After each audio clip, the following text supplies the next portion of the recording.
Mais uma vez, irmãos e irmãs, a graça e a paz do nosso Senhor Jesus Cristo e a todos os visitantes também que estão conosco nessa noite de domingo. Pela segunda vez nós temos o privilégio de estarmos aqui adorando ao Senhor, aprendendo com o nosso Senhor. Quero convidar os irmãos a abrirem a palavra de Deus mais uma vez no Evangelho de João. Já usamos o Evangelho de João na sexta-feira. Naquele momento nós usamos o texto de João 4. Agora João capítulo 12. Passagem bem conhecida. Vamos ler dos versos 1 até o verso 8. 6 dias antes da Páscoa, foi Jesus para Betânia, onde estava Lázaro, a quem ele ressuscitara dentre os mortos. Deram-lhe, pois, ali uma ceia. Marta servia, sendo Lázaro um dos que estavam com ele à mesa. Então Maria, tomando uma libra de bálsamo de nardo puro, muito precioso, ungiu os pés de Jesus e os enxugou com os seus cabelos, e encheu-se toda a casa com o perfume do bálsamo. Mas Judas Iscariotes, um dos seus discípulos, o que estava para traí-lo, disse: por que não se vendeu esse perfume por 300 denários e não se deu aos pobres? Isto disse ele, não porque tivesse cuidado dos pobres, mas porque era ladrão, e tendo a bolsa, tirava o que nela se lançava. Jesus, entretanto, disse: deixa que ela guarde isso para o dia em que me embalsamarem, porque os pobres sempre os tende convosco, mas a mim nem sempre me tendes.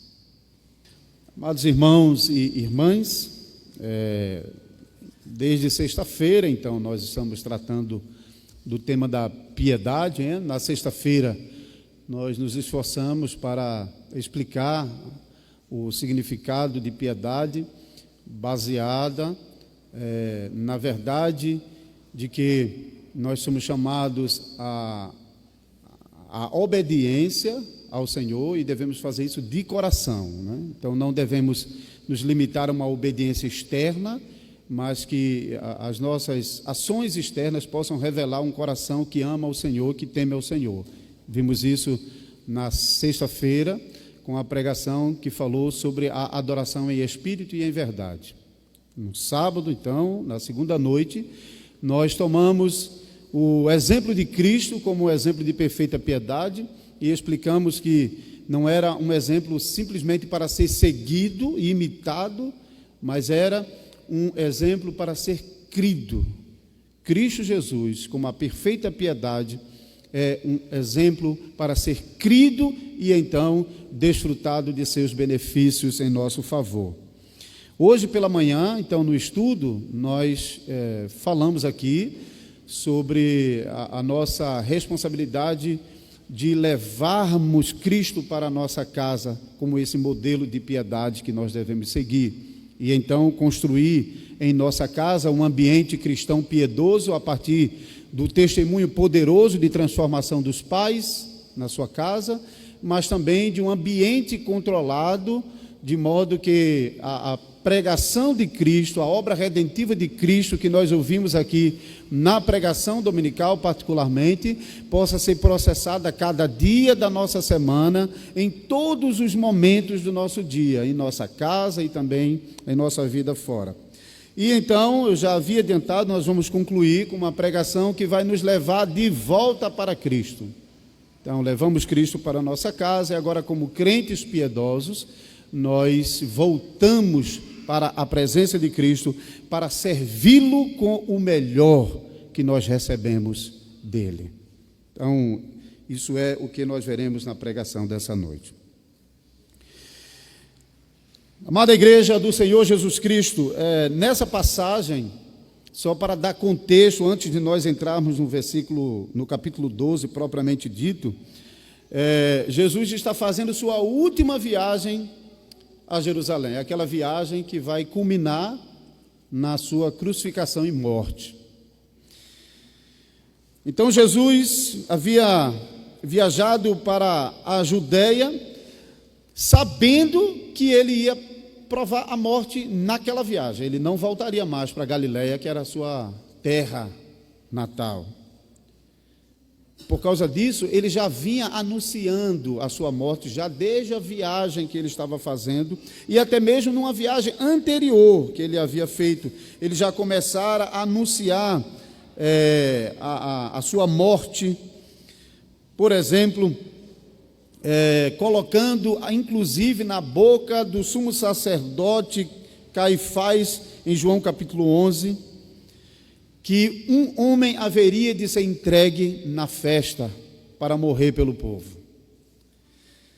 E o texto da pregação também fala sobre a morte de Jesus, apontada no ato piedoso da nossa irmã Maria, e até mesmo depois desse capítulo 11, no capítulo 2, Jesus volta a falar sobre a sua morte. Então, o que a gente vê nessa porção da Escritura é que quanto mais está se aproximando a cruz, mais claramente Jesus está anunciando a sua morte como a obra necessária para a salvação do seu povo. E ele então já está falando isso de maneira bem clara e não mais reservadamente como ele havia feito no começo. Então, mais ou menos 4 meses antes da Páscoa, Jesus já estava em Jerusalém e ele participou de uma outra festa chamada Festa da Dedicação. Você pode ver isso no capítulo 10 de João. Essa festa da dedicação é uma festa que surgiu no meio do povo judeu desde o período interbíblico, no período do cativeiro e o retorno do cativeiro. Então, depois do retorno do cativeiro babilônio, no período interbíblico, os judeus desenvolvem essa festa da dedicação.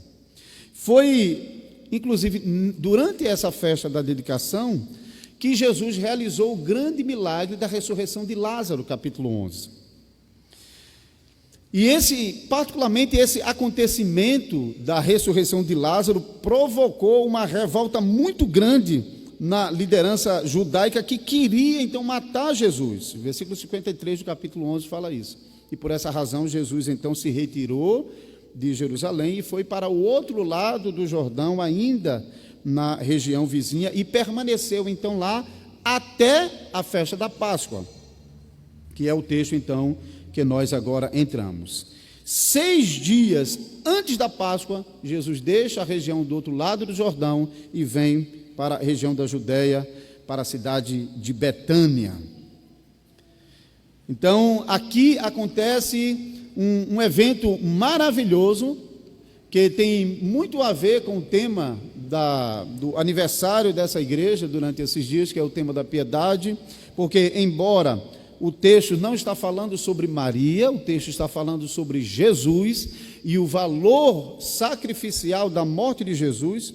É até interessante porque o título em negrito, que a maioria das Bíblias, talvez você pode notar, acima do capítulo 12, lá, Jesus ungido por Maria em Betânia. O título não diz Maria unge Jesus, mas o foco está sobre Jesus. Por isso aqui então o título já coloca na voz passiva, para mostrar que a ênfase está sobre Jesus sendo ungido por Maria. Apesar disso, nós vamos destacar um pouco a atitude piedosa de Maria, que pela graça de Deus é usado então para apontar a obra salvadora de Jesus por meio da sua morte. Então o tema dessa pregação pode ser resumido da seguinte maneira: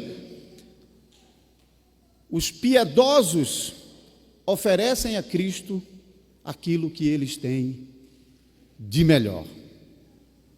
Os que amam a Cristo, os piedosos que amam a Cristo, oferecem a Ele o que eles têm de melhor. Jesus então estava em Betânia, cidade de Lázaro, de Maria, de Marta. Versículo 1 já indica isso. Mas o texto mostra também que existia outra família nessa mesma cidade de Betânia, que também tinha uma ligação muito próxima com Jesus. Era a família de um certo Simão, chamado leproso. É possível que esse Simão aqui seja um dos muitos homens que, estando doente, foram curados pelo Senhor Jesus Cristo. Porque não é compreensível que esse homem ainda fosse leproso a essa altura, porque existiam regras bem estabelecidas em Israel de que os leprosos deveriam ser recolhidos e serem retirados do convívio das demais pessoas para uma região à parte. Se ele ainda fosse leproso, provavelmente era lá que ele estaria, mas o fato de que ele está em casa e recebe Jesus e os demais, mostra que o nome leproso era só uma referência ao que ele era antes de ter sido curado pelo Senhor Jesus. E agora, esse homem, outrora leproso, recebe o Senhor Jesus e alguns dos seus discípulos e talvez até mesmo outros familiares. Essas famílias, então, a de Lázaro e a de Simão, e que ambos estimavam o Senhor e tinham razão para isso, a família de Lázaro lembrava do milagre que o Senhor havia realizado nessa família, ressuscitando a Lázaro dos mortos, e também a família de Simão, que possivelmente o Senhor havia curado. Então essas duas famílias decidem oferecer uma refeição, uma ceia para receber o seu querido amigo Jesus.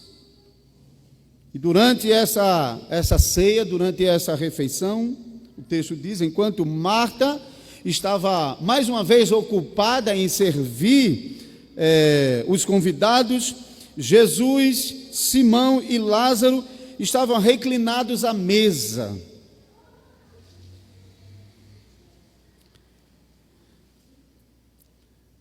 Esse texto, irmãos, o modo como esse texto está narrando esses detalhes aqui, está preparando a narrativa para um momento crucial.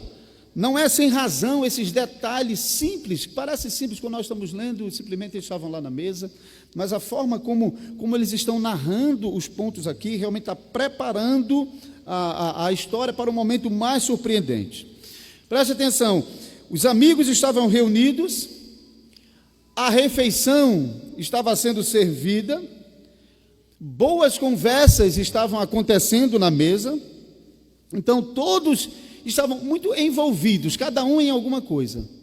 E de repente, todas as pessoas que estavam ali são surpreendidas com a chegada de Maria, que veio se aproximando de Jesus, carregando uma pequena jarrinha na mão, um pequeno frascozinho na mão.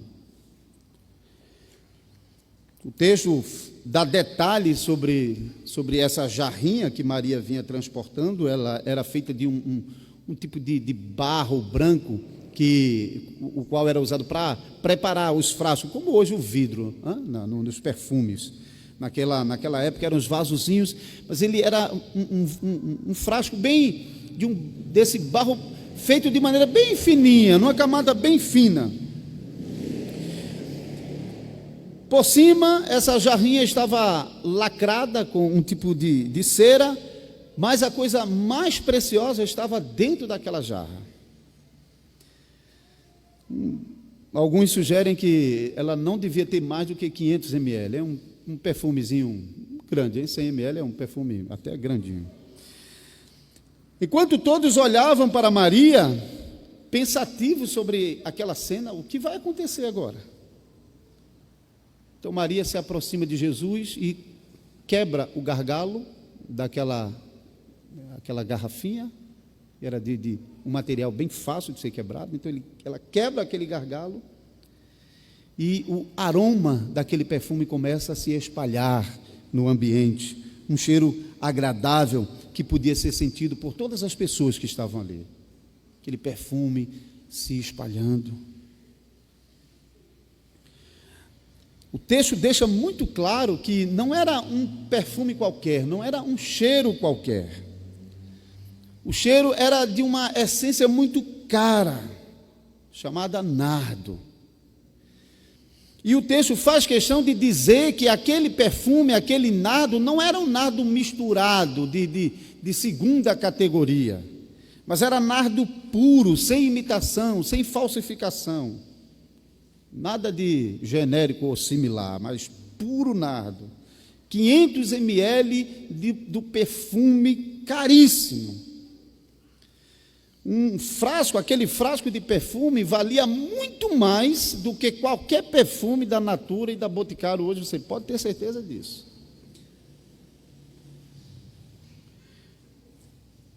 O que Maria vai fazer com esse perfume? Se você olhar, geralmente as Bíblias mostram que essa passagem ela também aparece em Mateus e em Marcos. E se você vai comparar as passagens, você vai ver que tem certos detalhes diferentes, e o modo como João está narrando aqui, realmente está conduzindo a narrativa de um modo especial, muito especial mesmo. Os registros de Mateus e Marcos destacam o fato de que Maria está derramando o nardo sobre a cabeça de Jesus,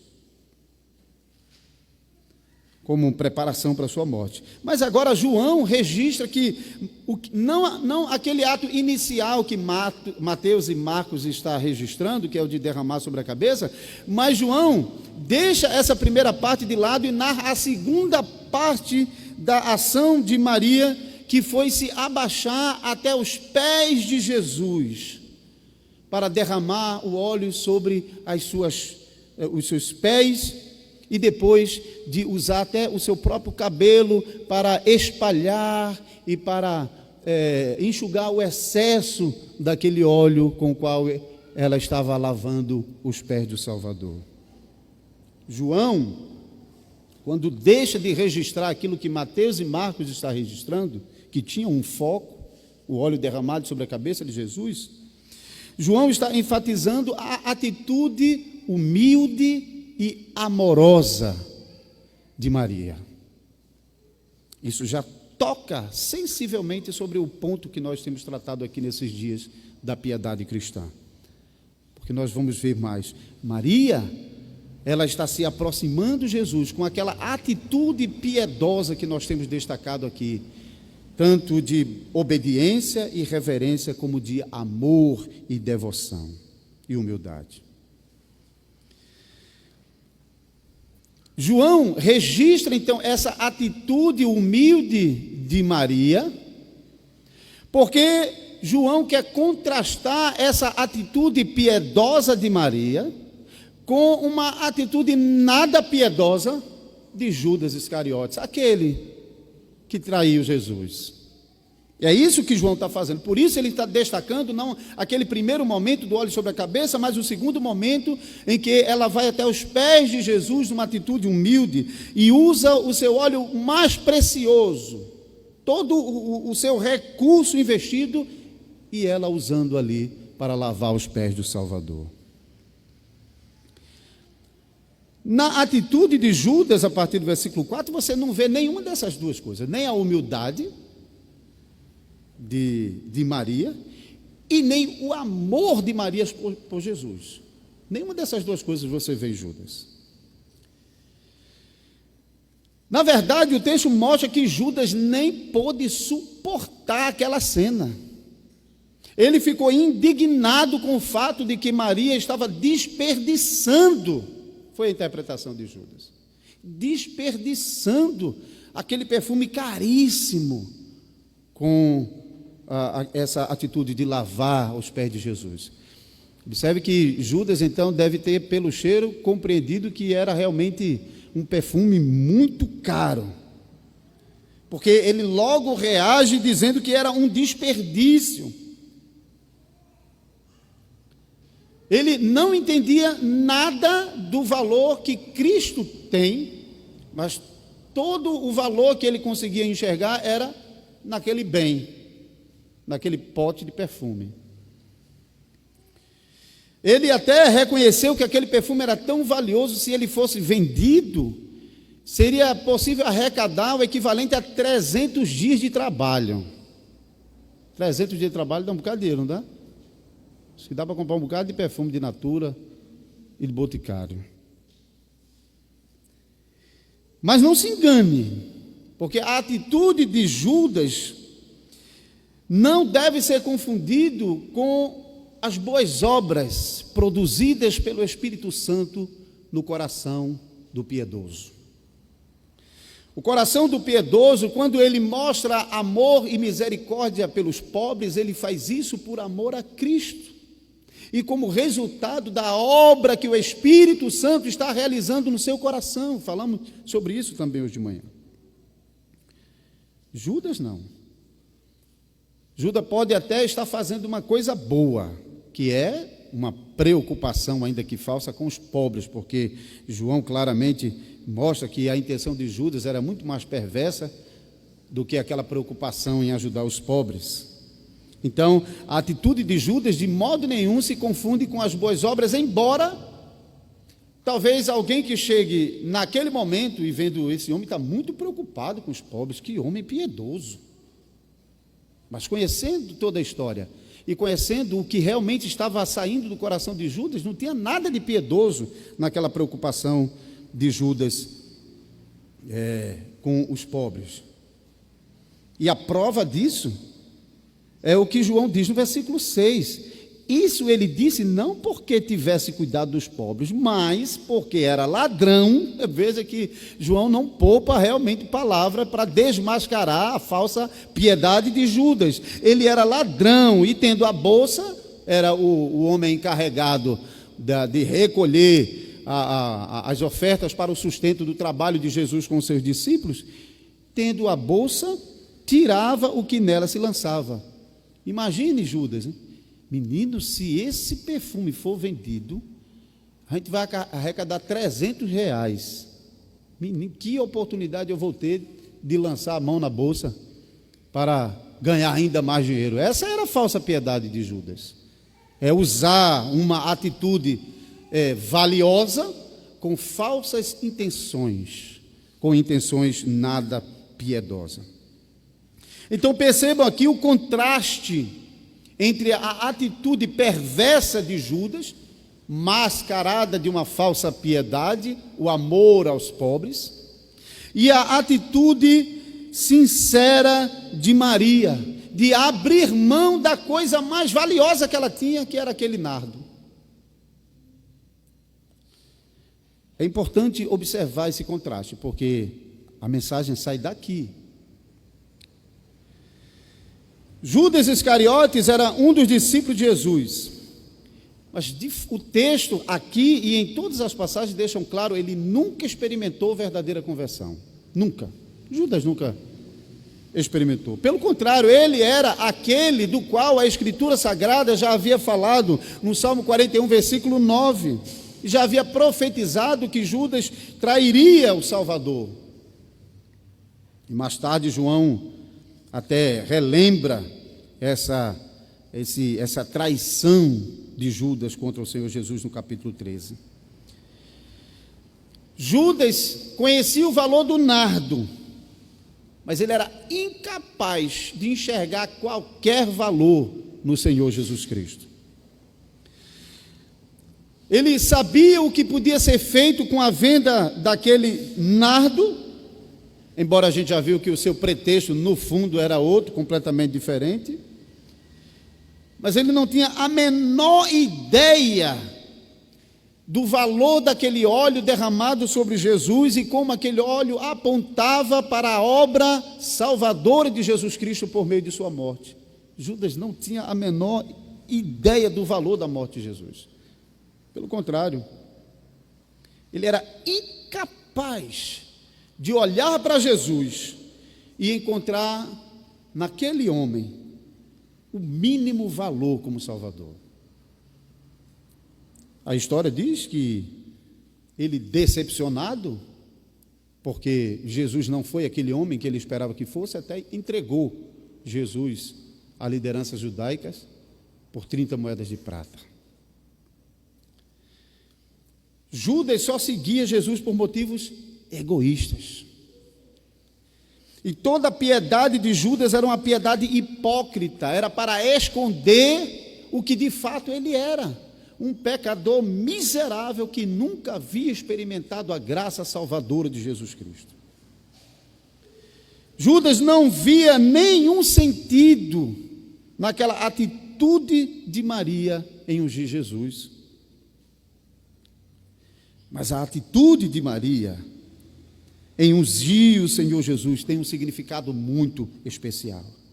O próprio Senhor Jesus é quem dá o significado dessa atitude de Maria ao usar o nardo para ungir os seus pés. Ele disse: deixa que ela guarde isso para o dia em que me embalsamarem.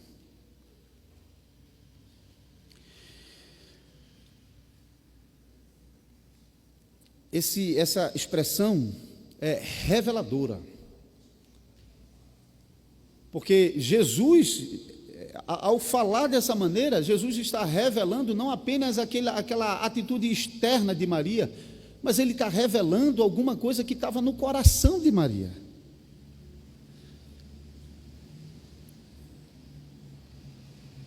Quando nós estudamos essa frase realmente aqui é bem importante, irmãos, essa frase que Jesus está mencionando. Deixa que ela guarde isso para o dia em que me embalsamarem. Quando nós estamos estudando essa frase aqui, ela tem uma certa dificuldadezinha, mas o texto mostra que Maria, ela vinha guardando já há algum tempo essa garrafinha de nardo, ou pelo menos que, por ser um perfume tão caro, é possível que ela nem tenha conseguido comprar isso de uma única vez. É possível que ela tivesse comprando pouco a pouco e juntando, até que realmente encheu aquele potezinho e ela lacrou e guardou para o dia que seria usado. O texto realmente, apesar da nossa tradução em português dizer que deixa que ela guarde, isso é como se alguma coisa que está apontando lá para frente, mas é que ela vem guardando isso para esse momento de preparação para a minha morte, o embalsamamento. Então, isso realmente é o sentido, é que ela vem com esse pote guardando já desde lá de trás. Agora, isso também é muito importante. Por quê? Se Maria já tinha esse pote há algum tempo, e não fazia muito tempo que Jesus tinha ressuscitado a Lázaro, que o seu irmão Lázaro, o querido irmão Lázaro, tinha morrido. Se ela já vinha com esse nardo há algum tempo, desde lá de trás, por que ela não usou isso com seu irmão Lázaro? Era um momento bem apropriado. O seu irmão havia morrido. Ela podia ter usado esse nardo para preparar o corpo do seu irmão. Mas ela não faz isso. Ela havia guardado cuidadosamente esse pote de perfume para um momento muito especial. E Jesus revela, ela havia guardado isso para mim. Jesus realmente está revelando um segredo que possivelmente nem os seus familiares sabiam. E nós não saberíamos se Jesus não tivesse revelado. Tudo isso, amados irmãos e irmãs, sugere que Maria, ela já tinha uma compreensão sobre quem era Jesus e sobre a obra que Jesus tinha que realizar. Esse conhecimento realmente surpreende, porque Maria então compreendia muito mais do que muitos judeus da época de Jesus, inclusive muitos da liderança de Israel, que não compreenderam Jesus. Nem Judas, que esteve com Jesus o tempo todo durante seu ministério, compreendeu o que Maria compreendeu. Maria entendeu que Jesus era o Salvador, o Messias prometido a Israel. Mas ela também entendeu que esse Messias Salvador salvaria o seu povo conforme o anjo havia anunciado a Maria quando colocou o nome de Jesus, porque ele seria o Salvador do seu povo. Mas ela entendeu que essa salvação se daria por meio da sua morte. De fato, quando nós estamos lendo sobre essa Maria em outras passagens, nós encontramos uma mulher que não era de falar muito. Nem aqui encontramos ela falando. mas era mulher de prestar atenção, de observar. Em outra ocasião, quando Jesus estava visitando a casa de Maria, enquanto Marta estava ocupada nos afazeres, lá em Lucas 10, versículo 39, diz que Maria estava aos pés de Jesus, ouvindo o Salvador. O verso 42 do mesmo texto de Lucas 10 diz que Maria escolheu a boa parte. A boa parte era se dedicar ao Senhor, se aproximar ao Senhor.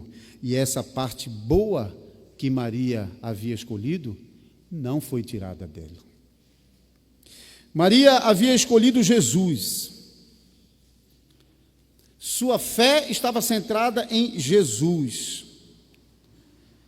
Sua confiança estava posta em Jesus.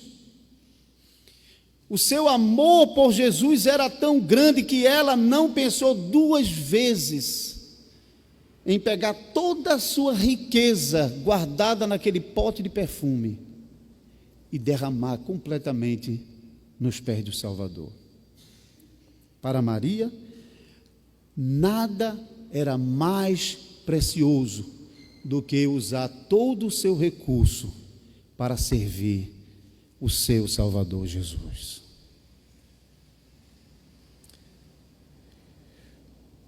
Maria não teria ocasião melhor para fazer isso. O texto não está falando claramente isso, mas parece que o Espírito Santo está iluminando Maria para ela fazer isso naquele momento, porque ela não teria outra oportunidade, porque 6 dias depois Jesus estaria morto na cruz. E ela não deixa passar a oportunidade mais preciosa para revelar, para manifestar o seu amor, a sua dependência, o seu desejo pelo seu Salvador. Deus havia dado a Maria a compreensão de que o Salvador dela tinha de morrer. Ela havia compreendido que a salvação dela e do seu povo passava pela morte de Jesus.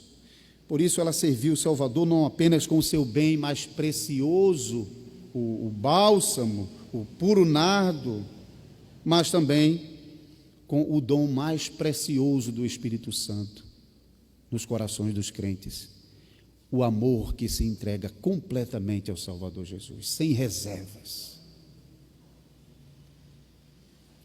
Assim, Maria provou uma união com Cristo na sua morte, na certeza de que também provaria da união com Cristo quando ele ressuscitasse dentre os mortos. Amados irmãos e irmãs,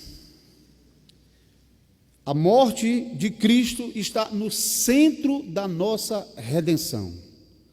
A morte de Cristo é o centro da propiciação dos nossos pecados. Não há redenção dos nossos pecados sem a obra salvadora de Jesus Cristo, que passa por sua morte.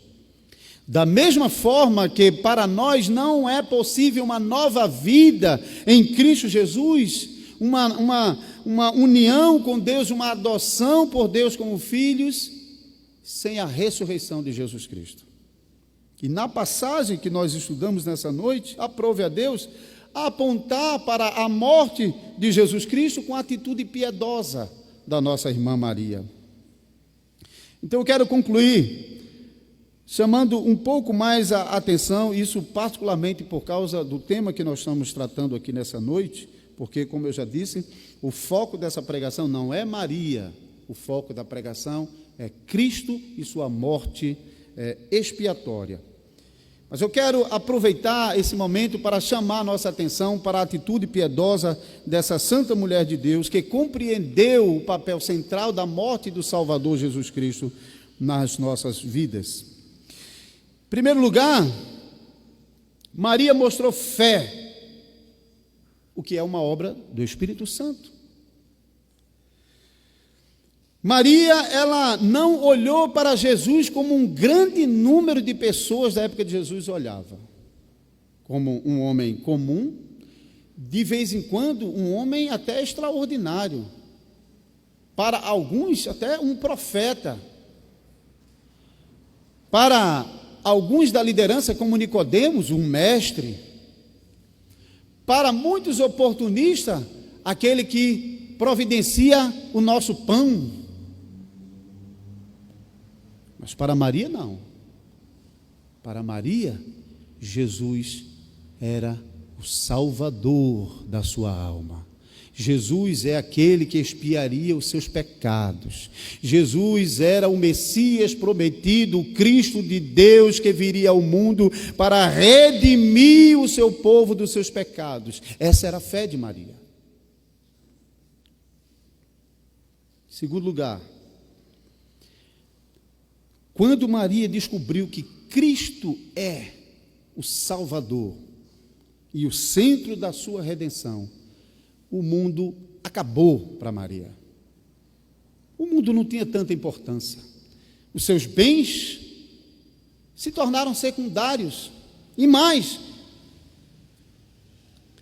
os seus bens só eram importantes se eles fossem dirigidos para aquele Salvador que ela havia descoberto. Aquele Salvador que o seu coração apaixonadamente queria servir. Maria deixou de buscar o seu próprio interesse para promover a glória do seu querido, amado Salvador. Atitude diferente da de Judas, que desprezou Jesus Cristo por causa de 300 denários. Terceiro lugar, Maria não pensou nas suas riquezas aqui nessa terra. O texto, ao enfatizar o valor desse perfume, deixa claro que, sendo eles de família humilde, a maneira como eles estavam, como ela particularmente estava reservando a sua riqueza, era nesse perfume caríssimo. Era a joia preciosa dela, guardada com carinho. Talvez investido muito tempo, muito trabalho, muita economia. Mas ela não estava pensando em usar isso para si mesma. O texto deixa muito claro na revelação do Senhor Jesus, no versículo 6, no versículo 7. Ela havia trabalhado, poupado, se esforçado diligentemente para usar toda a sua riqueza para o serviço do Senhor Jesus. Eu corri para colocar aqui, para não me esquecer, porque foi muito oportuno que hoje todos nós aqui testemunhamos o ato de profissão de fé e batismo de um servo de Deus, que depois de ter confirmado a sua fé diante dos oficiais da igreja, agora o fez publicamente diante de toda a Assembleia do Povo de Deus reunida. Marcos Júnior. Ele nos faz lembrar que todos nós que aqui estamos, uma vez também assumimos o mesmo compromisso que ele hoje aqui assumiu publicamente. E eu prestei bastante atenção na forma da profissão de fé que o pastor estava lendo durante a celebração. Nós, nas Igrejas Reformadas, também temos uma forma semelhante para conduzir a profissão de fé. Entre outras coisas que foram mencionadas, ele teve que confessar a sua fé no Deus Trino. Mas, entre outras coisas, Marcos Júnior teve que assumir o compromisso público, como membro vivo da igreja, de viver para Cristo e para a edificação do corpo de Cristo, que é a igreja. Maria deu-nos o exemplo do cuidado com o corpo de Cristo, investindo o seu puro nardo no zelo apaixonado pelo seu Salvador. Marcos Júnior hoje, e possivelmente cada um de nós no dia da nossa profissão de fé e batismo, nós estávamos animados, empolgados e estávamos declarando abertamente: Jesus é o meu Salvador. Estávamos animados, cantando, celebrando e espalhando: eu amo o Senhor Jesus. Não tínhamos vergonha de compartilhar Jesus com os nossos vizinhos, com os nossos familiares, com os nossos colegas de trabalho, com os nossos colegas de faculdade, porque Cristo ocupava o lugar principal na nossa vida. E apaixonadamente tudo que nós queríamos era compartilhar essa novidade para todas as pessoas. Assim como Maria não teve receio de expor-se na presença de homens para mostrar o seu amor por Jesus Cristo.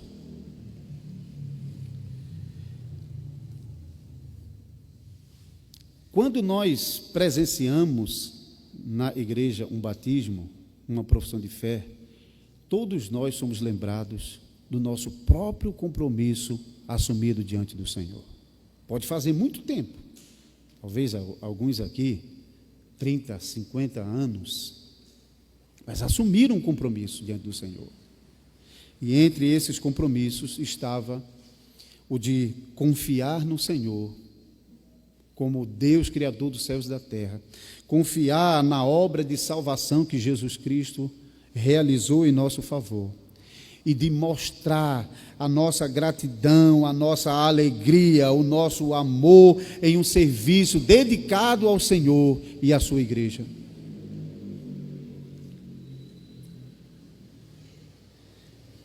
O cuidado que Maria mostrou com Jesus Cristo não foi um cuidado apenas com Jesus, mas foi um cuidado com toda a igreja.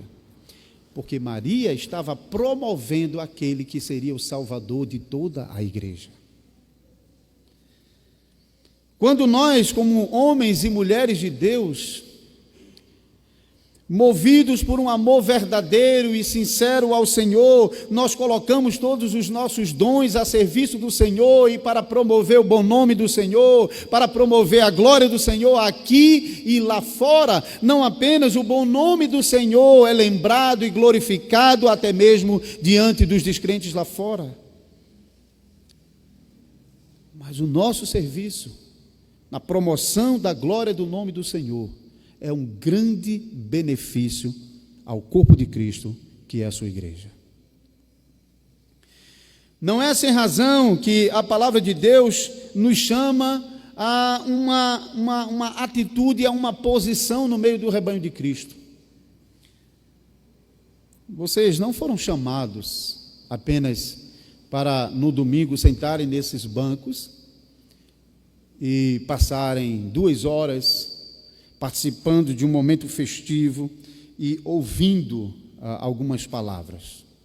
Vocês são chamados a usar os dons que Cristo tem lhe dado para a promoção do nome do Senhor e para a edificação do corpo de Cristo. Eu quero então concluir com a leitura de alguns versículos na carta do apóstolo São Paulo aos Efésios, no capítulo 4.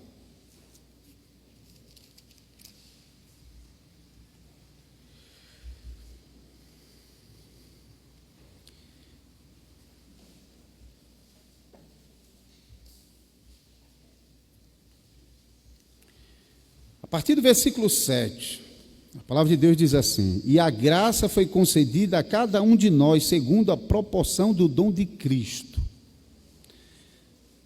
Por isso diz: quando ele subiu às alturas, levou consigo o cativeiro e concedeu dons aos homens. Lembre-se de Jesus ascendendo ao céu, assentando-se à direita da majestade nas alturas e recebendo do Pai a promessa do Espírito Santo, isso é Atos 2:33, e derramando o Espírito Santo em Pentecostes sobre a igreja reunida.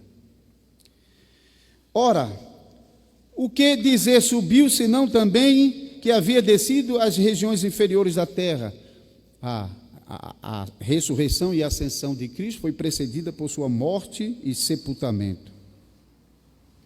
Aquele que desceu é também o mesmo que subiu acima de todos os céus para encher todas as coisas. E ele mesmo concedeu uns para apóstolos, outros para profetas, outros para evangelistas e outros para pastores e mestres, Então, Deus concedeu dons especiais à sua igreja, ofícios especiais, alguns que funcionaram naquela própria época, outros que perduram até o dia de hoje, como pastores e mestres. E o versículo 12 agora diz: por que o nosso Cristo faz isso? Para que ele faz isso? Versículo 12: com vistas ao aperfeiçoamento dos santos.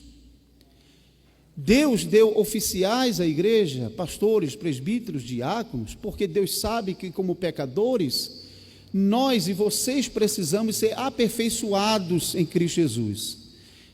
Então, Ele nos concede dons especiais para que esses dons especiais possam funcionar bem na igreja, a fim de capacitar vocês. O versículo continua: capacitar para quê? Aperfeiçoar para quê? Para o desempenho do seu serviço. Cada um de vocês é chamado a um serviço. Nenhum de vocês foi chamado a ocupar um espaço. Vocês foram chamados para um serviço, segundo a medida do dom de Cristo. Para exercer bem esse serviço, Deus concedeu a vocês oficiais para aperfeiçoar vocês para a execução desse serviço. Mas esse serviço também visa uma coisa ainda além: a edificação do corpo de Cristo. Ou seja, cada um de vocês recebem dons da parte do Senhor para realizar serviços que eu não sou capaz de dizer quem aqui pode fazer o quê. Isso tanto fala sobre a nossa própria vocação, como a igreja está realmente vendo como homens e mulheres podem ser úteis na obra do Senhor. Mas o ponto é que esses dons que nós recebemos não é para nós mesmos, mas é para a edificação do corpo de Cristo. Lembre-se mais uma vez da irmã Marta, da irmã Maria. Eu acho que deve ter muitas Marias aqui. A irmã Maria, ela não estava, durante o tempo de preparação para exercer o seu serviço em prol de Jesus Cristo, ela não estava fazendo isso para si mesma. Ela estava visando o corpo de Cristo e visando o bem da igreja. Nós recebemos um chamado para realizar um serviço não para nós mesmos, mas para a igreja de Cristo. O Senhor nos aperfeiçoa nesse serviço não para nós mesmos, mas para o bem do corpo de Cristo. Paulo, o apóstolo do Senhor, fala isso em outros lugares, como 1 Coríntios 12, a partir do versículo 12, usando o exemplo do corpo, que cada órgão do corpo não existe para si mesmo, mas existe para servir o corpo, para servir os outros. É como a nossa mão, hein? A mão não consegue fazer nada. Tente fazer alguma coisa com a mão para ela mesma. Ela não existe para ela. Ela não consegue fazer nada para ela mesma. Mas ela serve o corpo, não serve, penteia o cabelo, come, se lava, faz tudo. Ela não existe, ela não consegue fazer nada para ela mesma. Mas tudo ela faz em benefício do corpo. Assim como membros do corpo de Cristo, nós não fomos chamados a usar os dons que Deus tem nos dado para o aproveitamento de nós mesmos, mas para o bom uso e para a edificação do corpo de Cristo. Esse corpo de Cristo, quando nós estamos colocando em prática o bom uso dos dons que o Senhor tem nos concedido, seja eles quais forem, seja a nossa inteligência, seja o nosso dinheiro, seja o nosso tempo, seja a nossa disposição, seja a nossa saúde, seja a nossa força física, seja o tipo de trabalho que nós realizamos, seja lá o que for, irmãos. Deus não nos concede essas coisas para nós usarmos apenas para o nosso próprio proveito, mas o Senhor nos chama a usar isso para o benefício do corpo de Cristo, que é a igreja. Porque Deus tem um alvo. Deus quer aperfeiçoar o seu corpo aqui na terra. Ele está cuidando desse corpo. Ele está lavando, Ele está purificando, Ele está santificando, Ele está consagrando. Mas como é que Deus faz isso? Deus faz isso por meio desses dons que Ele está dando à igreja. Ele faz isso por meio dos ministros que estão pregando a palavra todos os domingos, porque é por meio da palavra que Deus inicia o processo de santificação, por meio do Espírito Santo, da obra do Espírito Santo, que usa a palavra como um instrumento na mão de um trabalhador habilidoso. E o Senhor continua santificando a igreja com essa palavra quando nós levamos ela para a nossa casa e colocamos ela em prática na nossa vida. Deus usa meios para santificar a sua igreja amada. Deus usa meio para edificar a sua igreja amada. E os meios que Deus usa são os dons que Ele tem dado para você, para você, para você, para você, para você.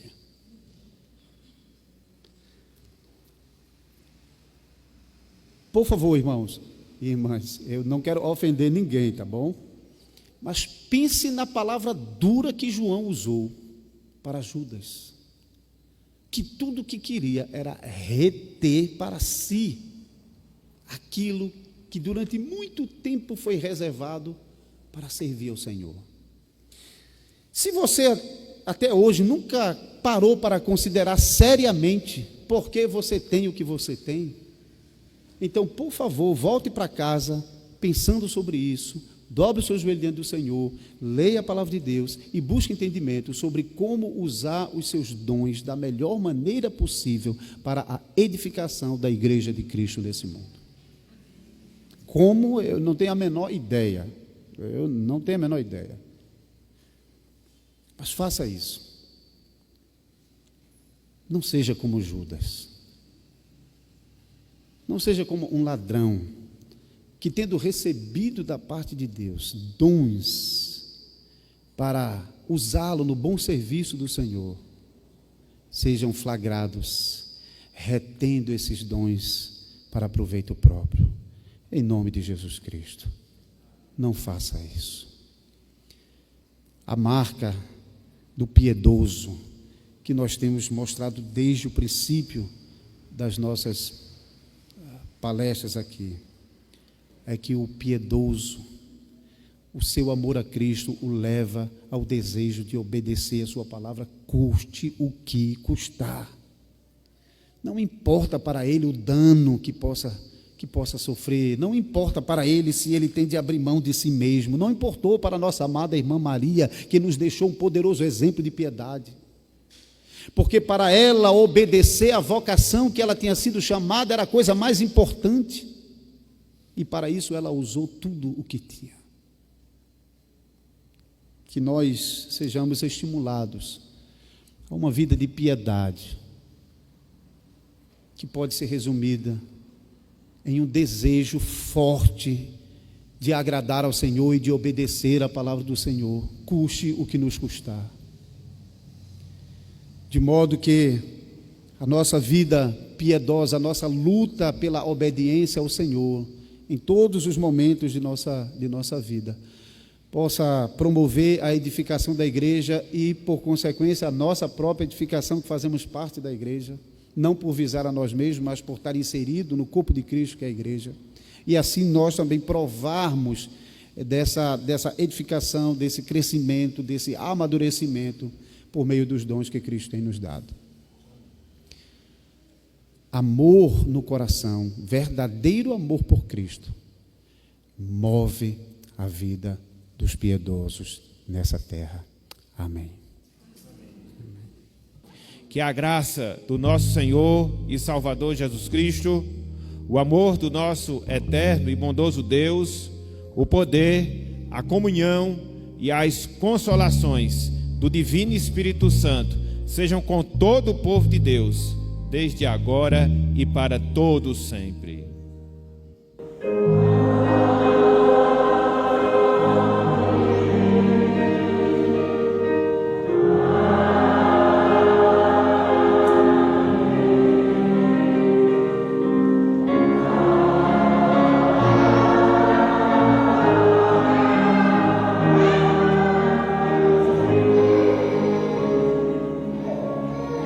Podeis assentar.